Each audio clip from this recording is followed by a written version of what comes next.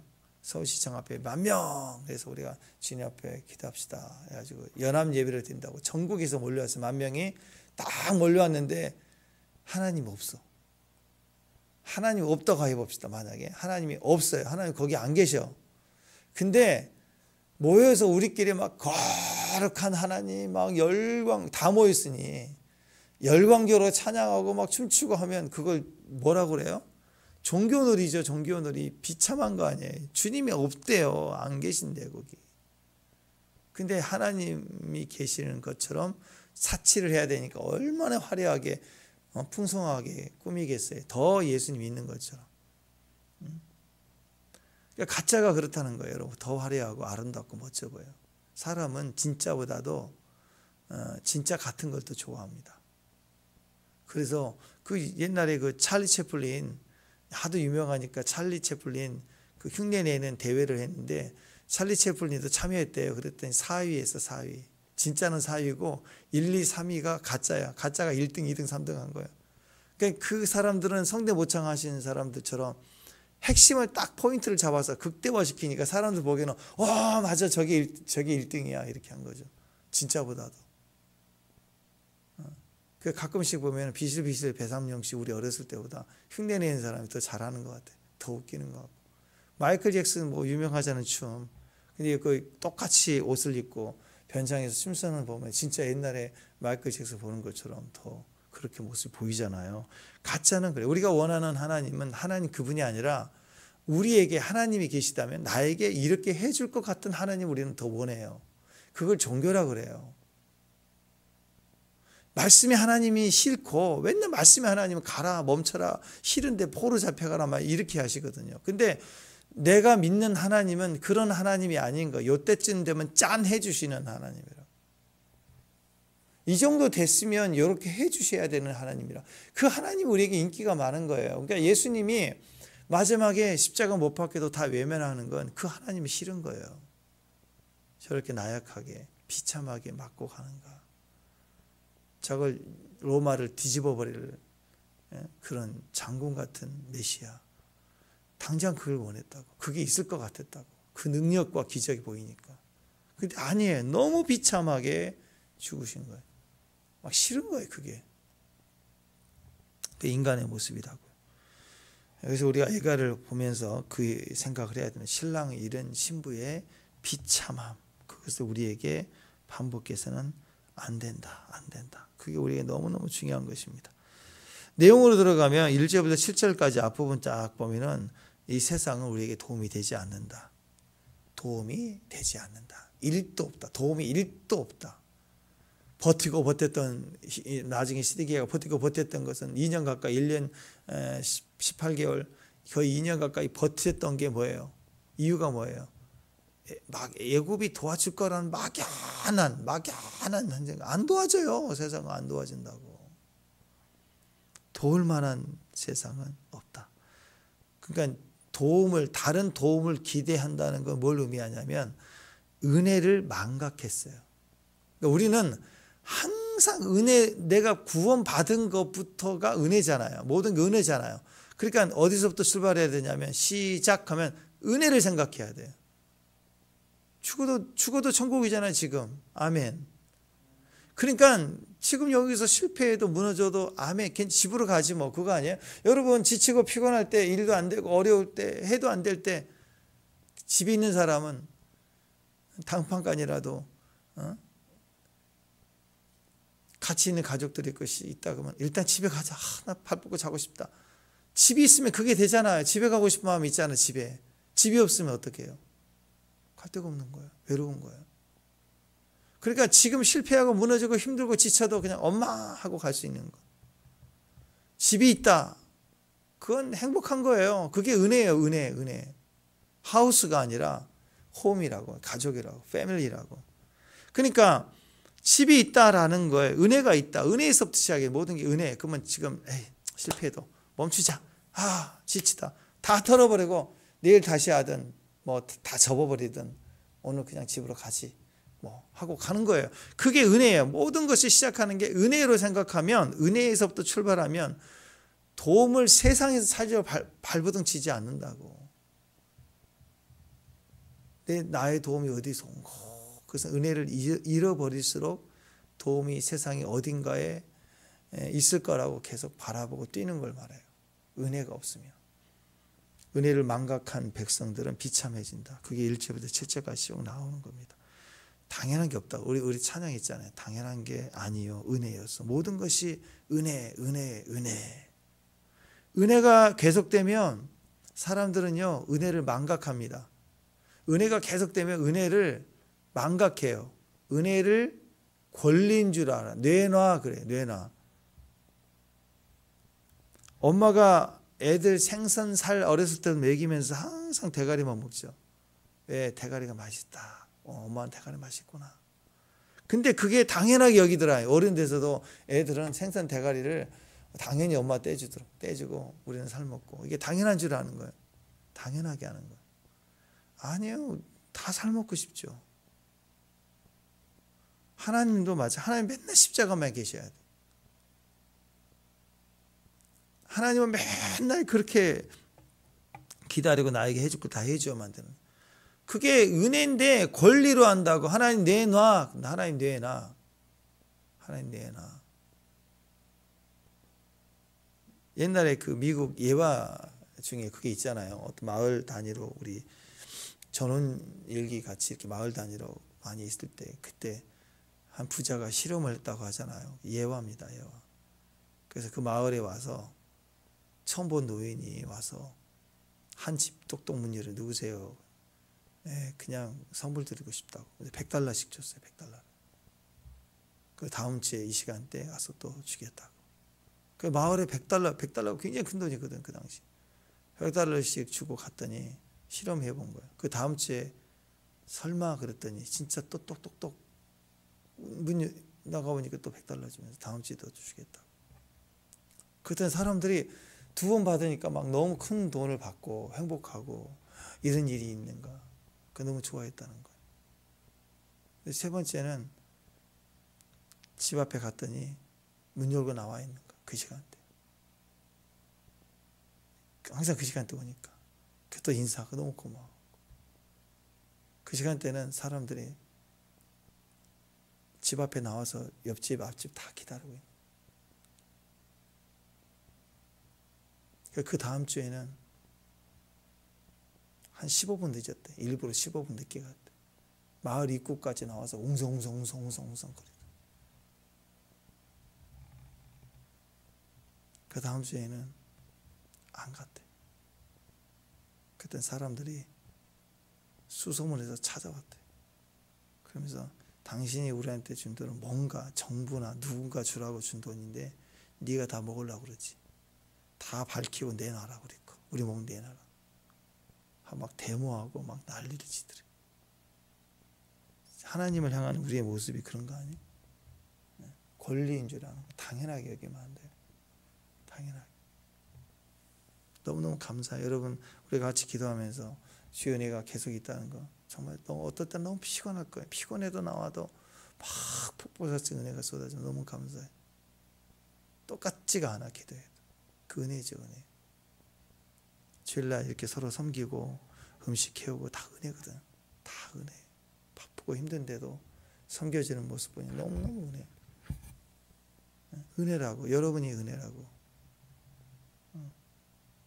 요즘 우리 유집사님 여러 집에 많이 섬겨주시는데 그 힘들어요. 이거 톱질도 힘들고 다 하나. 난 너무 감사하고 이 쉬운 게 아니라고. 막. 십자가 해주시고 그리고 기쁨으로 해주시잖아요. 그죠? 그 수고가 얼마나 힘들겠어요. 그게 당연한 게 아니라고. 그 집사님한테 막 시키는 거 아니에요. 집사님 이거 해주세요. 막 시키듯이 권리인 줄 알고 막 그렇게 당연하게 막 시키려고 그러는데 그래 우리 낙현 집사님 이것저것 하는 거 다 손짓하고 이렇게 뛰는 거 다 여러분들 당연한 게 아니라고 다 은혜라고 다 섬겨주고 이렇게 같이 하고 여러분들 음식 이렇게 해주시고 다 그게 은혜로 보니까 너무너무 감사한 거야. 식당에서는 맛볼 수 없는 맛이 있잖아요. 하나님도 그렇고 모든 게 다 은혜예요. 은혜로 섬기고 은혜로 보고 교회 안에 있는 건 다 회비가 아니라 은혜라고 그랬잖아요. 헌금이다. 은혜예요. 다 은혜로 감사로 기쁨으로 섬기고 가는 거. 신랑이 있는 건 은혜입니다. 내가 이뻐서 있는 거 아니에요. 그 착각하는 김치녀들이 많더라고. 끝까지 공주인 줄 알아. 끝까지 내가 이뻐서 있는 줄 알아, 남편이. 은혜예요. 물론 사랑해서 결혼했지만 은혜라고. 은혜. 자식 사랑하잖아요. 여러분 자식 사랑하잖아요. 근데 사랑으로만 사나요? 자식이 있는 게 은혜예요. 엄마한테는 존재가 은혜라고. 그래서 사랑이 가는 거고, 사랑을 은혜를 배제해. 은혜가 없어. 그냥 사랑만 해. 그러면 심각한 거예요. 그래서 부모가 자식 사랑은 끝까지 가는 거예요. 왜? 시작이 은혜. 내 몸에서 났지만 은혜로 난 거예요. 은혜 진짜 너를 줬다, 하나님이. 그게 너무 큰 거예요. 그래서 평생 그 사랑이 끝까지 가는 거예요. 근데 부부는요, 은혜인지를 모르면 이뻐서만 결혼했다, 멋져서 돈 많아서 결혼했다, 은혜가 약해지고 사랑만 있어. 계속 사랑이라는 이 느낌만 가지고 가면요, 은혜를 생각하지 못하고 사랑만 찾으면 그게 권리인 줄 아니까 맨날 싸우는 거예요. 근데 그게 뭘로 언제부터 성숙해져 가느냐? 내가 너를 사랑하지만 너는 나에게 은혜. 보아스가 그랬잖아요. 성경에 가장 많은 원조의 나이벌이잖아요. 할아버지하고 젊은 여자의 사랑. 룻과 보아스가 로미오 줄리엣가 아니라고. 보아스는 나이가 많은 남자라고. 그러니까 나중에 룻이 왔을 때 그 얘기하잖아. 네가 나를 선택했다. 근데 그게 너무 큰 은혜다. 어떻게 나를 선택하시니? 여러분, 주님 우리를 선택해 주신 게 너무 큰 은혜이죠. 아멘. 그런데 주님도 그러시다고. 주님도 우리가 주님 사랑합니다. 그러면 너무너무 고마워한다. 감사. 이게 은혜구나 라고. 사랑하는 사이는 그런 거예요. 서로가 사랑하지만 베이스는 나에게 당신이 과분하다. 그렇게 취급해주고 받는 마음 위에 사랑과 믿음이, 신뢰가 건축돼서 가는 거예요. 이게 사랑이라고. 이런 베이스로 갈 때 저 그리스도가 흔들지 못하는 거예요. 2절에 보니까 비참한 거예요. 신부의 비참함이에요. 밤에는 슬피 우니 눈물이 뺨에 흐르고 사랑하던 자들 중에 그에게 위로 사랑하는 자, 위로자가 없어요. 친구도 없고 다 배반하고 원수도 되었다. 그러니까 사랑하는 자들 중에 위로, 세상은 절대 위로가 되지 않는다. 그리고 위로자가 나에게는 없도다. 밤에는 쉬어야 되잖아. 낮에는 일해도 밤에는 쉬어야 되잖아. 밤에도 쉼이 있어야 되는데 쉬지 못하고 눈물이 흘러내려. 슬피 우는데 눈물이 뺨에 가득하다. 그리고 그 다음 이야기가 신랑 말고 사랑하는 자들, 신랑 말고 다른 남자들, 이게 세상이잖아요. 애굽이나 바벨론은 절대 우리에게 위로가 되지 않는다. 친구인 줄 알았더니 다 배신하고 위로하지 못하고 외면하고 그러더라. 신랑은 하나밖에 없다. 그래서 아가사에는 내 사랑하는 일은 숲풀 가운데 사과나무 같도다. 나머지는 다 숲풀이에요. 멀리서 보면 숲이 우거져 있잖아요. 대단히 좋을 것 같잖아요. 가면. 근데 숲풀이에요. 딱 하나, 사과나무는 하나예요. 사과나무 아래 가야 그늘도 있고, 그 사과나무 안에서 사과를 따서 먹고 배부름이 있고 만족이 있는 거예요. 그늘도 있고. 근데 떼양볕의 숲풀은요, 거기 모기, 진드기 엄청 많아가지고 거기 가면 먹을 게 없고, 막상 가보세요. 숲풀 우거진 데 가면 아주 날파리, 똥파리 다 날아다니면서 거머리, 벌레는 다 있어 거기. 복잡하고 만족이 안 돼. 멀리서 보면 숲이니까 되게 좋아 보이죠. 가보세요. 아주 그냥 괴로워요, 괴로워. 사랑하는 일은 딱 하나예요. 숲풀 사이에 있는 사과나무 같다. 사과나무 딱 하나밖에 없다. 신랑 떠나면 숲풀이다. 잡초 덩어리 안에 누워 있어야 된다. 그거예요. 3절은 쉴 곳이 나오죠. 3절 읽습니다. 시작. 유다는 환난과 거주하며 쉴 곳을 얻지 못하며 그를 핍박하는 모든 자들 궁지에서 그를 뒤따라 잡았도다. 쉴 곳, 이게 마노흐라는 단어인데요. 쉴 곳, 평강, 안식이야. 안식할 곳이 없다. 안식 필요하죠. 우리말로 발 쭉 뻗고 눕는 자리, 안식, 그걸 말해요. 이 단어가요, 이 마노하흐라는 단어가 루아흐라는 쉼, 머물다, 두다, 이런 단어에서 나왔어요. 그러니까 이 영적인 의미는 뭐냐면 신랑의 품이에요. 신랑의 품. 신랑의 품에 내가 안기는 거예요. 머물다, 쉬다.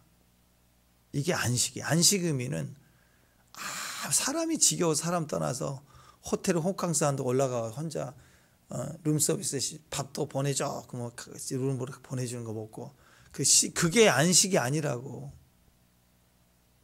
그게 세상이라고. 세상. 그런 사치들이 세상이 발달이 될수록 옛날에 호캉스 없었잖아요. 호캉스가 있는 거예요. 명절 때 가족들에게 지친 거예요. 가면 시집 언제 가냐.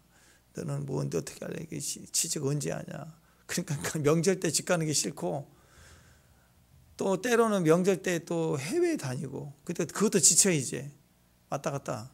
그러니까 요즘 젊은이들은 호텔 아주 예약이 안 돼. 호텔이 명절 때 거기 3박 4일 동안 밖에서 잠만 자고 룸서비스 갖다 주는 밥만 먹고 종류별로 다 먹어보고 그게 패키지가 나오더라고. 패키지가 하루에 뭐 60만 원, 70만 원 해갖고 3박 해서 막 10만 원 세일해주고 막 끊으라고 줄 선대 줄 서.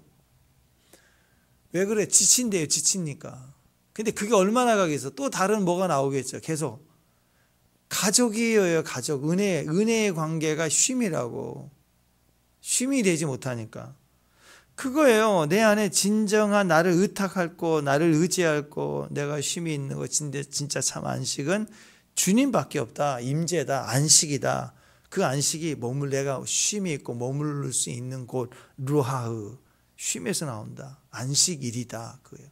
그러니까 주일날 안식일이죠. 안식일의 개념으로 안식한 날을 제껴버리면 일주일 내내 뭐예요? 하루 저녁에 잠 못 자고 아침 뛰는 거예요. 하루 올라이트하고 오늘 열심히 일하고 뛰는 사람하고 똑같은 거예요. 그거 얼마나 가겠어요? 한 2시쯤 되면 오후 2시쯤 되면 피로 몰려오면 눈탱이 뻘개가지고 호랭호랭 해가지고 집중도 안 되고 아무것도 안 되는 거예요. 여러분. 반드시 저녁에는 자야 돼요. 그거 알잖아요. 밤에는 어떤 식으로든 자야 된다. 알잖아요.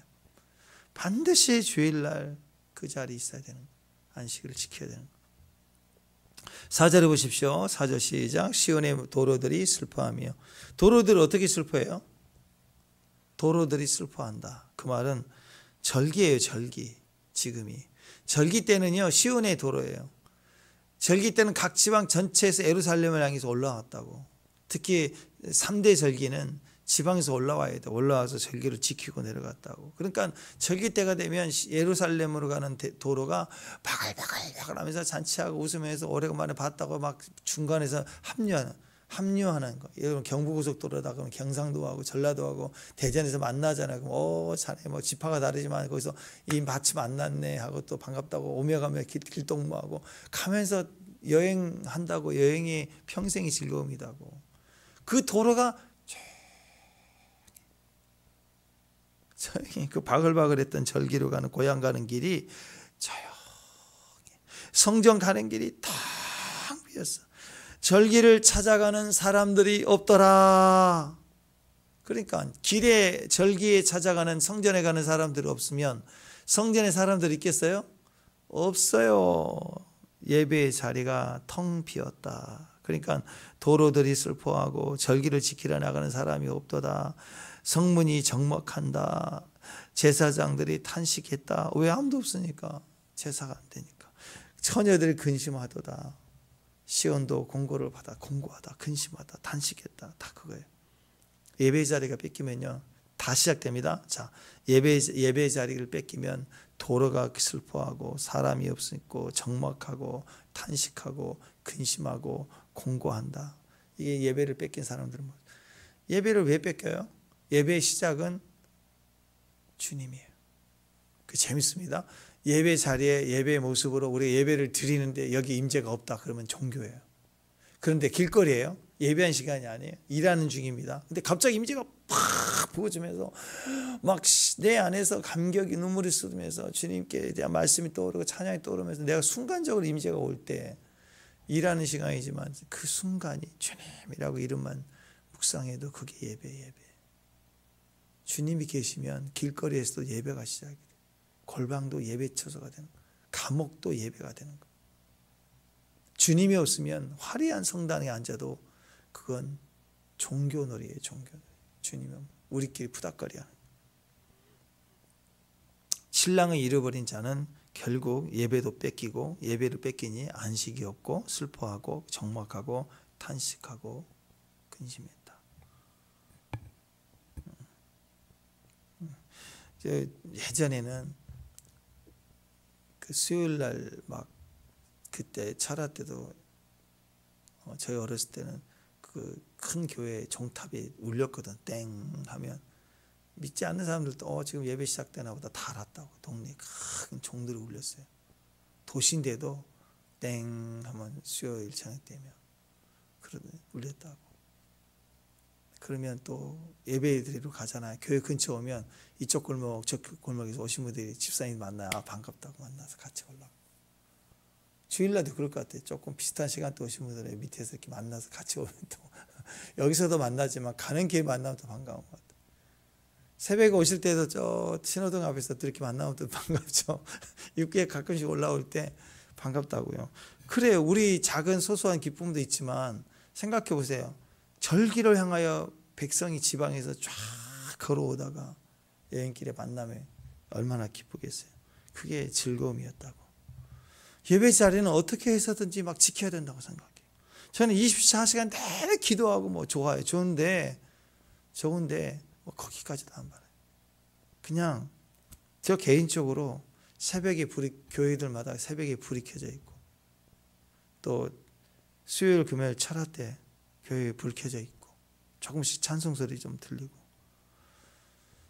또 저녁에 주일날 저녁에도 우리 또 쉬고 밥 먹고 빨리 교회 가자 저녁에 또 모여서 예배했거든. 어느 순간 오후 예배 시작되고 하면서 다 바뀌었어요. 바쁘고 서로 그러니까 멀리 이사도 가고 그러니까 움직이고 하다 보니까 자연스럽게 그렇게 돼버렸는데 제 꿈은 그래요. 다시 부흥이 시작된다면 다시 주님이 계시면 모이라 하지 않아도 모이는 사람도 오지 않겠어요. 그 즐거움이 있고 그 은혜가 있고 그 축복이 있으면 말하지 않아도 모이지 않을까요? 그래서 다시 부흥이 온다면 그럴 것 같아요. 교회들마다 다시 수요일 날 저녁에 교회들마다 불이 켜지고 요즘 뭐 건물주도 싫어하고 다 그래서 종탑을 못하게 하잖아요. 없어지기 시작하고 공문이 계속 와요. 구청에서 귀하 교회 종탑을 이제 태풍 오고 그러면 무너질 계획이 있으니 철거할 계획이 있으시면 구청에서 지원해 주겠다고. 그래서 정부 지책이 자꾸 없애려고 해. 도와주려고. 그러니까 사람은 없어도 교회 종탑은 불 켜져 있었는데 이게 점점 없어지고 자꾸 그래요. 그래서 다시 부흥이 왔으면 좋겠어요. 예배에 불이 켜지고 기도에 불이 켜지고 저녁에도 불 켜져 있는 교회들이 하나씩 꿈틀꿈틀 이렇게 일어나는 거. 예레미야가 올 때 그게 슬픈 거예요. 절기 때마다 시온의 대로가 사람들로 가득 찼는데 이게 다 어디 갔나? 이 사람들 다 어디 갔나? 포로로 갔더라. 신랑을 잃은 신부들의 비참한 모습이도다. 예배 자리 텅텅 비었어요. 신랑 없으니까. 신랑이 여기 있는데 신랑 없으니까 딴 데 가 있죠. 아니 신랑이 여기 있다고. 신랑이 예배 중에 신랑을 사랑하거나 신랑이 없기 때문에 다른 남자를 만나러 갔다. 그게 이 모습 아니에요. 비참한 모습이다. 가정도 그렇고 가문도 그래요. 가문. 예배 없이 흥황하는 가문들이 있어요. 예배를 떠났는데 너무 일이 잘 돼서 예배를 떠나서 흥황하는 가문들. 부르지 마세요. 그거 한 세대 못 가요. 거품이에요. 한 방에 훅 갑니다. 바벨론으로 치부했던 그 모든 바벨론 선도 한 시간에 망했다 그러잖아요. 한 나라의 경제가 한 시간에 망할 수 있을까요? 세상에는 불가능하죠. 부자 3대 간다고 그랬죠. 옛날에. 무슨 3대? 옛날 말이죠. 얼마 전까지만 해도 기업 망해도 챙길 거 챙기니까 기업주는 살아요. 요즘에는요. 아니요. 그 인블리 사태에 넘어진 거. 한 해 뭐 700억이나 매출했던 쇼핑몰 왕 아니에요. 그거 뭐 호박집 사건 때문에 한 방에 다 망해버렸어요. 한 방. 요즘 여론 나빠지면 한 방에 가요. 여론 나빠지면. 여러분 한 나라 한 세대 바벨론이라는 세상 나라가 한 시간에 망하였다. 다 망해. 얼마나 돈을 많이 벌었냐면 사람들이 영혼까지 팔아서 돈을 벌었던 부자들이 다 그게 네트워크로 연결돼 있다고. 근데 한 방에 팍 가요. 슬피 울어요.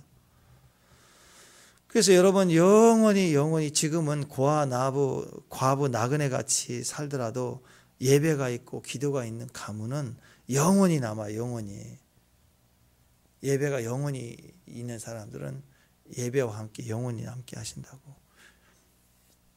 대환란이 와도 남아요.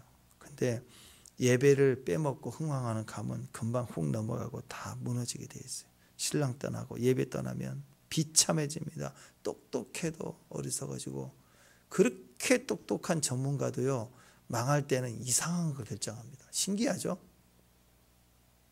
예를 들어서 주식으로 막 주식왕으로 뭐 얼마를 벌었고 막 TV도 나오고 막 주식 동향에 대해서 얘기하고 했던 막 대가가 망할 때는요 엉뚱한 걸 선택해서 한 방에 망해요. 그러더라고. 누가 봐도 저 바보 아닌가? 근데 그래서 망해요. 어리석어져. 갑자기 어리석어집니다. 근데 하나님 믿는 사람들은 늘 비판받고 어리석고 바보 같고 너는 왜 그렇게 사냐? 노후 대책도 없냐? 막 그렇게 막 바보 같아. 근데 안 죽어. 계속 채워져. 오늘만 지나면 내일부터 굶어야 될 것 같다. 근데 계속 먹어진다고. 하나님이 보세요.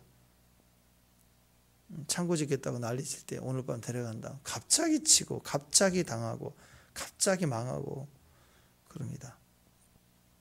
내가 잘해야만 승리가 아니에요. 대적이 멍청해져 갖고 승리가 된다고. 내가 미련한데 천재적인 지혜를 줘서 이길 때도 있지만 대부분 성경의 역사는 그런 예는 별로 없고 나는 여전히 멍청해요. 여전히 미련해요. 근데 갑자기 세상 똑똑이들이 한순간 다 바보가 되어버려요. 그래서 하나님이 승리였다. 승리를 주시는 경우가 너무너무 많아요. 이걸 은혜의 승리라고 그래요. 은혜. 자, 모든 것이 은혜입니다. 다시 예레미야가 시작하면서 우리는 예레미야가 예견했던 생을 기억해야 되겠구나 하고 예레미야 슬피 우는 걸 통해서 하나님 우리에게 주신 말씀들을 다시 기억하고 다시 돌아가야 돼요. 똑똑한 짓이 바보 짓입니다. 미련해도 다시 신랑을 붙잡는 마음, 예수님 말씀, 예배, 기도, 그 자리로 돌아가는 것, 그게 우리가 승리하는 길입니다. 그 승리의 길을 기억하는 저와 여러분 되시기를 바랍니다. 기도하겠습니다. 하나님 감사합니다. 신랑 떠난 신부의 모습처럼 비참함이 되지 않고 오직 신랑 되신 예수님 따라갈 때 모든 것이 현실화되는, 신랑 안에 예비된 모든 은혜가 현실화되는 승리도 현실화되고 예배도 실상이 되고 믿음의 역사도 공급도 보호도 도움도 실제가 되는 귀한 종들 되게 하옵소서. 예수님 이름으로 기도합니다.